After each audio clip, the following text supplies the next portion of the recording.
السلام علیکم ورحمۃ اللہ وبرکاتہ۔ اللہ کی رحمت و برکت آپ سبوں پر ہو۔ معزز سامعین حضرات،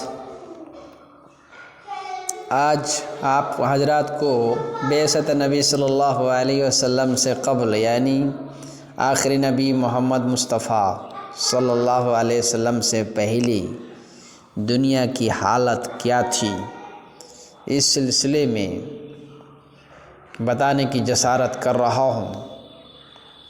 ملاحظہ کیجیے کہ اسلام آنے سے قبل، اسلام مذہب آنے سے پہلے دنیا کی جو حالت تھی، وہ حالت اگر آپ نہیں جانتے ہیں تو جانیے کہ ہمارے آخری نبی محمد صلی اللہ علیہ وسلم آنے کے بعد دنیا کی حالت کیسی بدلی، لوگوں کے بیچ سوچ و فکر کیسے تبدیل ہوئی۔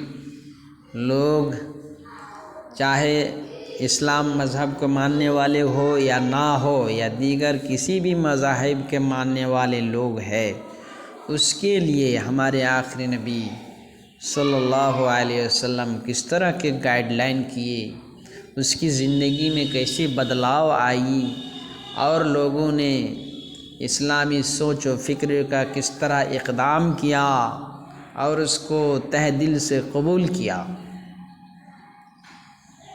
یہ سوال صرف آپ کے دماغ میں نہیں، دنیا بھی جانتی ہے کہ انسانیت بھی اس کی ضرورت ہے کہ انسانیت کے لیے کس طرح کا ماحول، کس طرح کی سوچ و فکر ہونی چاہیے تاکہ انسان انسانیت کے دائرے میں رہ سکے۔ یہ سوال سبوں کے ذہن میں ہے، کیونکہ نبی کریم صلی اللہ علیہ وسلم کی آمد کوئی عام واقعہ نہیں ہے، یا ایسا کوئی کھلونا نہیں ہے کہ نبی کی بعثت ہوئی، نبی کی پیدائش ہوئی، یا نبی دنیا میں آئے تو کیا بات ہے۔ ایسی کوئی بات نہیں حضرات اور سامعین، یہ پوری انسانی تاریخ کا سب سے بڑا انقلاب تھا۔ ہمارے آخری نبی محمد صلی اللہ علیہ وسلم کی پیدائش سب سے بڑا انقلاب تھا، جو سبوں کو ضرورت تھی، اس دنیا کو ضرورت تھی۔ دنیا کے چھوٹے بڑے سے لے کر چرندے پرندے درندے، زمین و آسمان کی ساری چیزوں کو رحمت للعالمین یعنی محمد مصطفیٰ صلی اللہ علیہ وسلم کی آمد کی ضرورت تھی۔ سب کو منتظر تھا کہ ایسی شخصیت کب آئے گی جو ہماری روح کو تسکین ملے، ہمارے سانسوں کو چین سکون ملے، ہمارے ماحول میں سنجیدگی کا ایک ماحول بنے، آپسی بھائی چارے کا ماحول پیدا ہو۔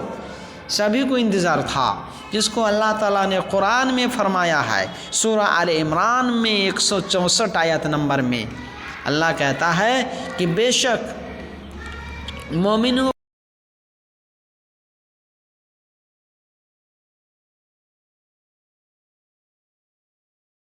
صلی اللہ علیہ وسلم کی بعثت سے پہلے انسانیت ایسی حالت میں تھی کہ ہدایت کے عظیم نعمت بن کر آئی، اور یہ کس کی وجہ سے؟ ہمارے آخری نبی محمد صلی اللہ علیہ وسلم کی بعثت کی وجہ سے۔